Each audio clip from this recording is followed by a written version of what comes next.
ओम शांति। 25 फरवरी 2023 के महावाक्य। मीठे बच्चे, श्री श्री की श्रेष्ठ मत पर चलने से ही तुम नर से श्री नारायण बनेंगे। निश्चय में ही विजय है। प्रश्न: ईश्वर के डायरेक्ट रचना में कौन सी विशेषता अवश्य होनी चाहिए? उत्तर: सदा हर्षित रहने की। ईश्वर की रचना के मुख से सदैव ज्ञान रतन निकलते रहें। चलन बड़ी रॉयल चाहिए। बाप का नाम बदनाम करने वाली चलन ना हो। रोना, लड़ना, झगड़ना, उल्टा सुल्टा खाना, यह ईश्वरीय संतान के लक्षण नहीं। ईश्वर की संतान कहलाने वाले अगर रोते हैं, कोई अकर्तव्य करते हैं, तो बाप की इज्जत गवाते हैं। इसलिए बच्चों को बहुत बहुत संभाल करनी है। सदा ईश्वरीय नशे में हर्षित मुख रहना है। ओम शांति। बच्चों का मुखड़ा देखना पड़ता है। यह कोई साधु संत नहीं, बाप दादा और बच्चे हैं। इसको कहा जाता है ईश्वरीय कुटुंब परिवार। ईश्वर यानी परम पिता, जिनका बच्चा है यह ब्रह्मा, फिर तुम हो ब्रह्मा कुमार कुमारियां। वह है वर्ल्ड का फादर। यूं सारी दुनिया के 3 फादर होते ही हैं। एक निराकार बाप, दूसरा प्रजापिता ब्रह्मा, तीसरा फिर लौकिक बाप। परंतु यह किसी को भी पता नहीं है। चित्र आदि भी बनाते हैं, लेकिन जानते नहीं कि यह कब आए थे। शिव का भी चित्र है, ब्रह्मा विष्णु शंकर का भी चित्र है, परंतु वह क्या पाठ बजाते हैं, उनका नाम क्यों गाया जाता है, ये कोई भी नहीं जानते। भल बहुत पढ़े हुए हैं, लाखों की संख्या लेक्चर सुनने जाती है, परंतु तुम बच्चों के आगे जैसे कुछ भी नहीं जानते। बिल्कुल ही तुच्छ बुद्धि हैं। बाबा आकर तुमको स्वच्छ बुद्धि बनाते हैं। तुम सब कुछ जानते हो। ऊंचते ऊंच बाप है। अब नई रचना रच रहे हैं। नई दुनिया में नई रचना चाहिए ना। गांधी जी भी कहते थे नई दुनिया, नया राज्य चाहिए। भारत ही है जिसमें एक राज्य सतयुग में होता है। सिर्फ सूर्यवंशी लक्ष्मी नारायण का राज्य होता है, फिर चंद्रवंशी का राज्य होता है, तो सूर्यवंशी प्राय लोप हो जाता है। फिर कहा जाता है चंद्रवंशी राज्य। हाँ, वह जानते हैं कि लक्ष्मी नारायण होकर के गई हैं, परंतु कहलाएगा राम सीता का राज्य। तो ब्रह्मा कोई क्रिएटर नहीं है, रचयिता एक बाप है। शिव बाबा रचता आते हैं, आकर बतलाते हैं कि मैं कैसे नई रचना रच रहा हूँ। ब्रह्मा द्वारा तुम ब्राह्मणों को रच रहा हूँ, तो बाप से जरूर वर्षा मिलना चाहिए। यह थोड़ी सी बात भी कोई समझ जाए तो 21 जन्मों के लिए ओहो सौभाग्य। कभी भी दुखी व विधवा नहीं होंगी।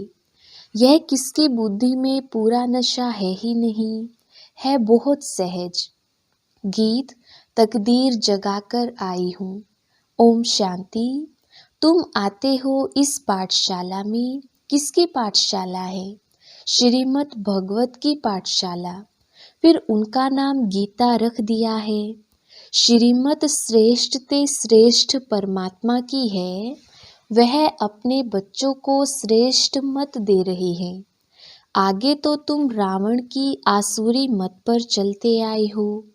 अब ईश्वर बाप की मत मिलती है। मैं सिर्फ तुम्हारा बाप नहीं हूँ, तुम्हारा बाप भी हूँ, टीचर भी हूँ, सतगुरु भी हूँ। जो हमारे बनते हैं, कहते हैं शिव बाबा ब्रह्मा मुख द्वारा हम आपके बन गए। प्रतिज्ञा करते हैं मैं आपकी हूँ, आपकी ही रहूंगी। बाबा भी कहते हैं तुम हमारे हो। अब मेरी मत पर चलना।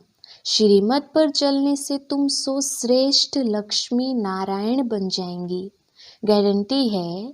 कल्प पहले भी तुमको नर से नारायण, नारी से लक्ष्मी बनाया था। ऐसा कोई मनुष्य कह ना सके, किसको कहने आएगा नहीं। यह बाप ही कहते हैं, मेरे बच्चे, मैं तुमको राजयोग सिखलाकर फिर से स्वर्ग का मालिक बनाता हूँ। सतयुग है अल्लाह की दुनिया। भगवती भगवान को अल्लाह कहेंगे। इस समय सब उल्टे लटके हुए हैं। चील आकर टूंगा लगाती है ना, यहाँ भी माया टूंगा लगा देती है। दुखी होते रहते हैं। अभी बाप कहते हैं, तुमको इन दुखों से, विषय सागर से क्षीर सागर में ले चलते हैं। अब क्षीर सागर तो कोई है नहीं। कह देते हैं विष्णु सूक्ष्म वतन में क्षीर सागर में रहते हैं। यह अक्षर महिमा के हैं।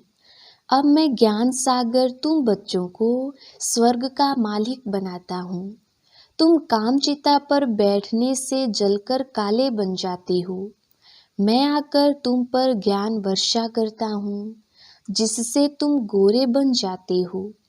शास्त्रों में यह अक्षर है, सगर राजा के बच्चे जल मरे थे। बातें तो बहुत बना दी हैं। अभी बाप कहते हैं, यह सब बातें बुद्धि से निकालो। अब मेरी सुनो। संशय बुद्धि विनश्यन्ति। अब मुझ पर निश्चय रखो तो निश्चय बुद्धि विजयन्ति। विजय माला के दानी बन जाएंगे।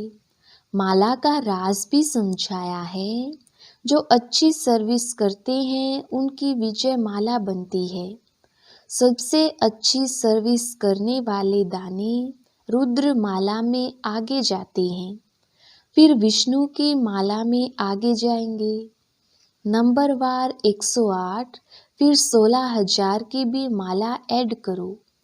ऐसे नहीं, सतयुग त्रेता में सिर्फ 108 ही प्रिंस प्रिंसेज होंगे।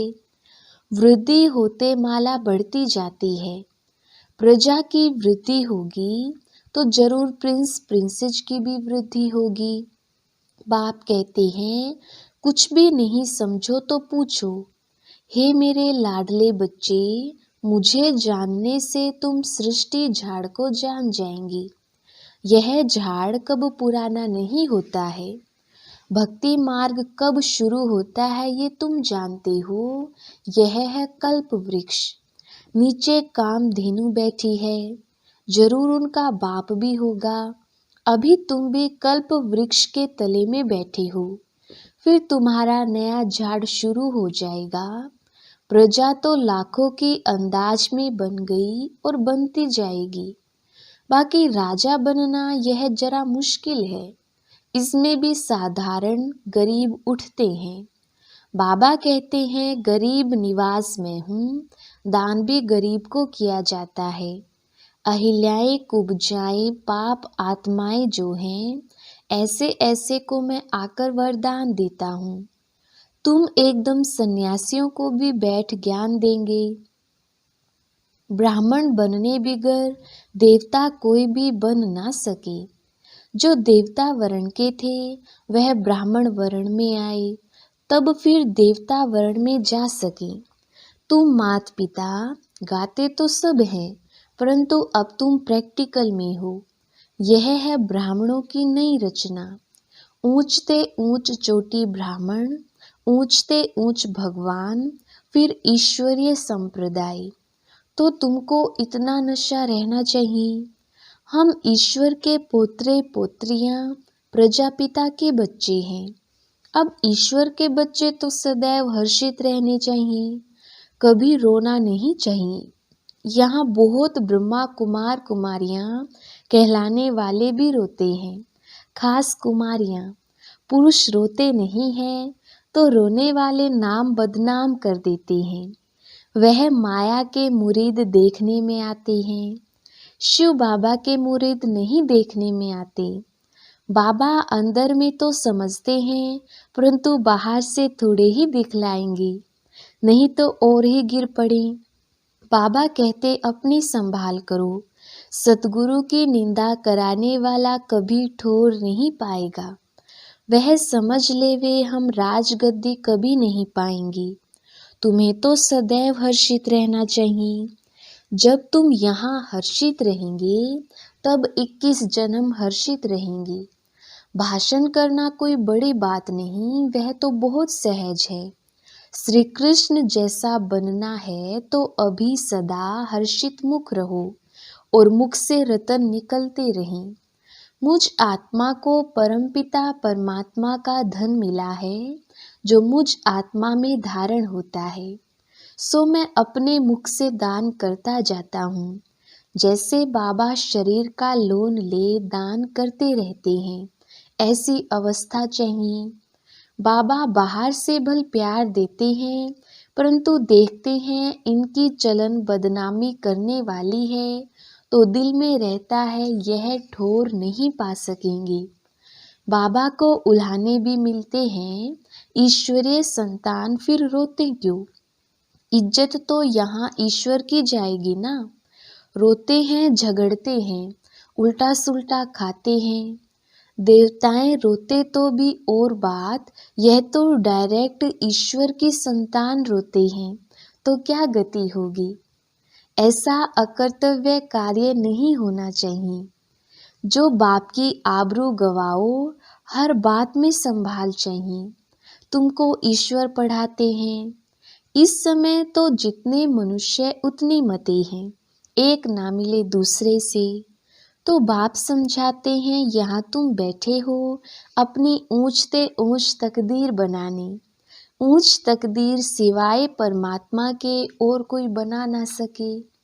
सत्युगी सृष्टि के आदि में है लक्ष्मी नारायण, वह तो भगवान ही रचते हैं। उसने लक्ष्मी नारायण को राज्य कैसे दिया, यथा राजा रानी तथा प्रजा कैसे हुई, ये कोई नहीं जानते। बाबा समझाते हैं कल्प के संगम युग पर ही मैं आकर लक्ष्मी नारायण का राज्य स्थापन करता हूँ। बाबा कहते हैं तुम राज तिलक तुम्हें दे रहा हूँ। मैं स्वर्ग का रचयिता तुमको राज तिलक नहीं दूंगा तो कौन देगा? कहते हैं ना तुलसीदास चंदन घी से। यह बात यहाँ की है। वास्तव में राम शिव बाबा है, चंदन घिसने की बात नहीं है। अंदर बुद्धि से बाप और वर्षे को याद करो, मायापुरी को भूलो, इनमें अथाह दुख है। यह कब्रिस्तान है। मीठे बाबा और मीठे सुख धाम को याद करो। यह दुनिया तो खत्म होनी है। विदेशों में तो बॉम्ब्स आदि गिराएंगे तो सब मकान गिर जाएंगे। सबको मरना है। कीचड़ पट्टी खलास होनी है। देवताएं कीचड़ पट्टी में नहीं रहते हैं। लक्ष्मी का आह्वान करते हैं तो सफाई आदि करते हैं ना। अब लक्ष्मी नारायण आएंगे तो सारी सृष्टि साफ हो जाएगी और सब खंड खत्म हो जाएंगी। फिर देवताएं आएंगे, वह आकर अपने महल बनाएंगे। बॉम्बे इतनी थी नहीं, गावड़ा था। अब देखो क्या बन गया है, तो फिर ऐसा होगा और खंड नहीं रहेंगी। सतयुग में खारे पानी पर गांव नहीं होते हैं, मीठी नदियों पर होते हैं। फिर धीरे धीरे वृद्धि को पाते हैं। मद्रास आदि होते नहीं। वृंदावन गोकुल आदि नदियों पर रहते हैं। वैकुंठ के महल वहाँ दिखाते हैं। तुम जानते हो हम यहाँ आए हैं नर से नारायण बनने। सिर्फ मनुष्य से देवता भी नहीं कहो, देवताओं की तो राजधानी है ना। हम आए हैं राज्य लेने, इसको कहा ही जाता है राजयोग। यह कोई प्रजा योग नहीं है। हम पुरुषार्थ करके बाप से सूर्यवंशी राज्य लेंगे। बच्चों से रोज पूछना चाहिए कि कोई भूल चूक तो नहीं की, किसको दुख तो नहीं दिया, डिस सर्विस तो नहीं की, थोड़ी सर्विस में थक नहीं जाना चाहिए। पूछना चाहिए सारा दिन क्या किया। झूठ बोलेंगे तो गिर पड़ेंगे। शिव बाबा से कुछ छिप ना सके, ऐसा मत समझना। कौन देखता है? शिव बाबा तो झट जान जाएगा। मुफ्त अपनी सत्यानाश करेंगे। सच बताना चाहिए, तभी सतयुग में नाच करते रहेंगे। सच तो बीठो नच, खुशी में बहुत हर्षित मुख रहना चाहिए। देखो, स्त्री पुरुष हैं, एक के सौभाग्य में स्वर्ग की बादशाही हो, दूसरे के भाग्य में नहीं भी हो सकती है। कोई का सौभाग्य है जो दोनों हथियाला बांधते हम ज्ञान चिता पर इकट्ठे बैठ जाएंगे।